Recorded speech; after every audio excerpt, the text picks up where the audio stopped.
అమెరికాలో అక్రమంగా ప్రవేశించిన వాళ్ళను వాళ్ళ దేశాలకు వెనక్కి పంపించేస్తాము అని ప్రస్తుతం అధ్యక్షుడిగా ఉన్నటువంటి ట్రంప్ తన ఎన్నికల ప్రచారంలో చెప్పారు. ఆయన ఎన్నికల ప్రధాన హామీగా కూడా దీన్ని చెప్పారు.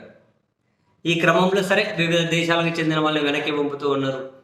కొందరి భారతీయులుగా ఇప్పటికి 210 మందిలో 12 మందిలో 2 విమానాలలో, ఒకటి పంజాబ్కి మరొకటి గుజరాత్కి 2 విమానాలలో అయితే పంపించారు. సరే, బాగానే ఉంది, వాళ్ళ దేశ విధానం పంపిస్తున్నారు.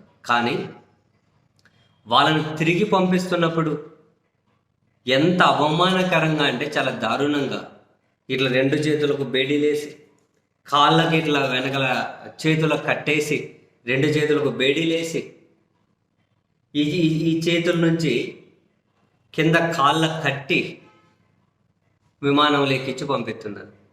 ఎంత అవమానకరం! వాళ్ళు చెబుతున్నారు పాపం బాత్రూమ్కి పోయి కానీ వాష్రూమ్ యూజ్ చేసుకునే కూడా సాధ్యపడట్లేదు అంటున్నారు.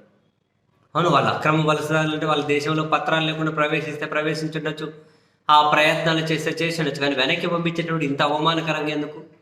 భారతదేశ ప్రభుత్వం కనీసం అమెరికాతో సంప్రదింపులు జరిపి ఇంత అవమానకరంగా పంపించకుండా అయినా కనీసం పంపించొద్దని ఎవరన్నట్లే,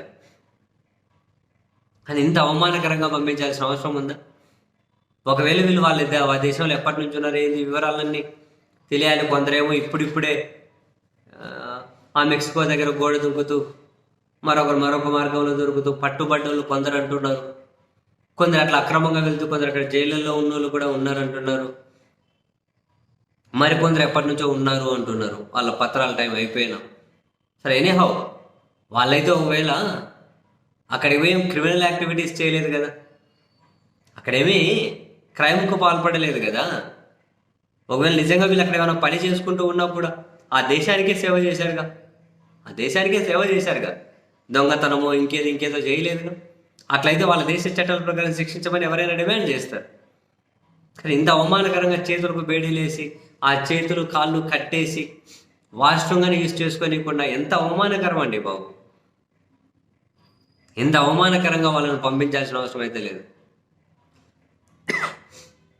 ఎంతమందిని పంపిస్తారో ఏంటో కానీ, ఎందుకంటే అంత ఈజీ కాదు. 410 మందిని పంపించడానికి అమెరికాకు వాసిపోయింది ఆ మిలిటరీ విమానంలో పంపించేకి.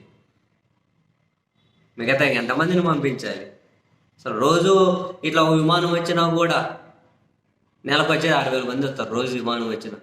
అమెరికా కనుక ఖర్చు తడిసి మోపెడి అవుతుంది.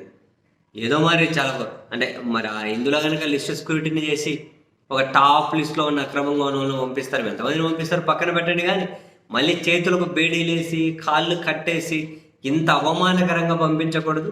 భారతదేశ ప్రభుత్వం కూడా అమెరికాకు చెప్పాలి, ఎవరెవరికి తోపులండి, మరీ కామెడీ కాకుంటే. ఆ తోపులు అయితే కావచ్చు, కానీ ఇంత అవమానించడం ఏంటి, ఇలా పంపించడం ఏంటి? వాళ్ళు ఏం క్రిమినల్సా, లేకుంటే వాళ్ళు ఏమైనా తీవ్రవాదులా? పంపించాల్సిన నీడైతే లేదు కదా. చాలా దారుణం అబ్బా సార్.